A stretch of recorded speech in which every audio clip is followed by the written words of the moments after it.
Biografi Habib Soleh Tanggul, ulama dermawan dan banyak karomahnya. Habib Soleh bin Muhsin Al-Hamid atau lebih dikenal dengan Habib Soleh Tanggul adalah tokoh ulama yang menghabiskan masa dakwahnya di Tanggul, Jember, Jawa Timur.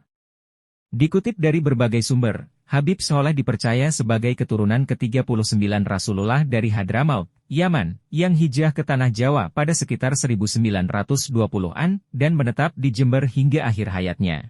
Habib Soleh Tanggul dikenal sebagai ulama yang dermawan dan memiliki banyak karomah atau anugerah di luar akal dan kemampuan manusia yang biasanya terjadi pada seseorang wali. Riwayat hidup Habib Soleh.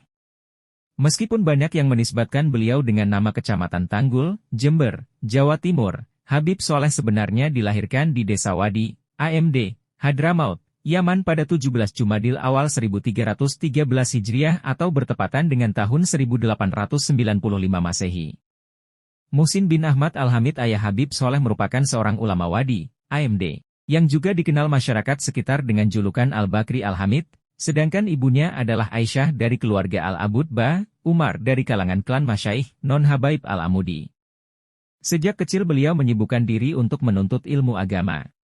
Guru utamanya dalam bidang ilmu fikih dan tasawuf adalah ayahnya sendiri, Habib Muhsin bin Ahmad Al-Hamid, sedangkan Al-Quran ia pelajari dari Syekh Said Bamudij, ulama kenamaan Wadi, AMD.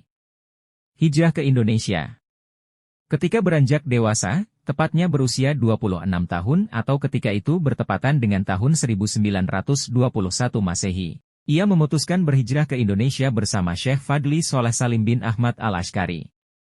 Dalam perjalanan beliau sempat singgah di Gujarat, India, lalu berlabuh di Jakarta. Habib Soleh sempat tinggal beberapa hari di Jakarta dan berkeliling mengunjungi para ulama sampai saudara sepupunya yang bernama Habib Muhsin bin Abdullah Al-Hamid yang telah lebih dulu berhijrah meminta Habib Soleh untuk mengunjungi kediamannya di Lumajang. Selama di Lumajang, beliau berdakwah keliling dari desa ke desa di Lumajang sampai 12 tahun lamanya sebelum akhirnya memutuskan pindah ke Tanggul. Sebelum akhirnya menjadi pendakwah di daerah Tanggul, Habib Soleh terlebih dahulu melaksanakan uslah, halwat atau aktivitas menyepi, mengurung diri dengan beribadah sampai lebih dari 3 tahun lamanya. Kemudian Habib Abu Bakar bin Muhammad As-Segaf, seorang ulama terkemuka yang berdomisili di Gresik memerintahkan Habib Soleh untuk mengakhiri masa halwat dan memintanya datang ke Gresik. Setibanya di Gresik, Habib Abu Bakar memberikan Habib Soleh mandat dan ijazah dengan memakaikan jubah imamah dan sorban hijau sebagai penanda status kewalian kutub yang diembannya, sekaligus meminta Habib Soleh untuk segera menunaikan ibadah haji. Selang beberapa tahun, Habib Soleh mendapat hadiah sebidang tanah dari seorang pengusaha setempat bernama Haji Abdur Rashid. Di atas tanah tersebut Habib Soleh kemudian membangun masjid yang diberi nama Masjid Riyadus Shalihin dan kemudian mewakafkannya. Wafat.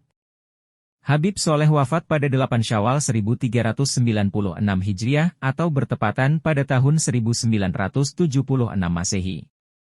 Ia dikebumikan keesokan harinya setelah sholat zuhur di kompleks Masjid Riyadhus Shalihin Tanggul, Jember. Karamah Habib Soleh. Habib Soleh merupakan ulama dari kalangan Alawiyin atau keturunan Nabi Muhammad yang dianugerahi karomah oleh Allah Subhanahu Ta'ala. Bahkan karomahnya tidak terhitung. Salah satunya adalah Habib Soleh pernah menyingkirkan wabah mematikan di sebuah desa. Konon, wabah tersebut hilang setelah orang-orang desa meminum air danau yang telah dicelupkan sebuah kertas yang berisi tulisan Habib. Habib Soleh Tanggul juga memiliki sumur keramat di Lumajang yang dipercaya dapat menyembuhkan segala penyakit. Selain itu, ada pula riwayat yang menyatakan bahwa Habib Soleh pernah bertemu dengan Nabi Khidir dalam wujud seorang pengemis. Sejak itu, kediaman Habib Soleh tidak pernah sepi dikunjungi oleh orang yang ingin bersilaturahmi dan meminta doa. Bahkan banyak tokoh di Indonesia dan dari beberapa negara yang tercatat pernah mengunjunginya. Sumber NU Lumajang.